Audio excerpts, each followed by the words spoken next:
জনপ্রিয় গায়ক তাসকিন খানকে সবাই চেনেন। তার অনেকে ফ্যান ফলোয়ার আছে। যে গতকালকে কদিন আগে তার প্যারালাইসিস হয়ে গেছে। প্যারালাইসিস কিন্তু তার মুখটা বেঁকা হয়ে গেছে।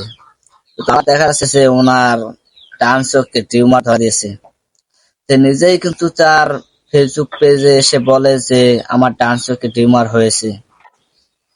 সে কিন্তু পাশাপাশি গানের সঙ্গে পাশাপাশি কিন্তু সে অন্যায় প্রতিবাদ করতেন। আর গরিব মানুষের পাশে থাকতো, পাশে ছিল, সাহায্য করেছে। আজ সেই মানুষটার ডান চোখে টিউমার ধরা দিয়েছে। তার পরিবারের কাছে, তার ভাই কাছে বলছে যে, ছোট ভাইয়ের কাছে বলছে যে আমার ডান চোখে টিউমার হয়েছে, কিন্তু তার ভাই বিশ্বাস করে নাই। সে ভাবছে তো হয়তো ভাই আমার আবার ঠাট্টারি মারে, ভাই আর কি করে। কিন্তু সে বুঝলো না যে তার ভাইয়ের চোখে টিউমার হয়েছে।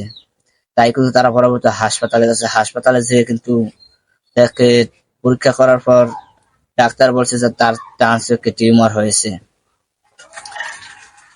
কিন্তু নিজে কিন্তু পাশাপাশি গান করার পাশাপাশি কিন্তু উনি অন্যায় প্রতিবাদ করতো, গরিব মানুষের পাশে থাকতো, সাহায্য করতো। আর সেই মানুষটার সে কিন্তু টিউমার ধরা দিয়েছে।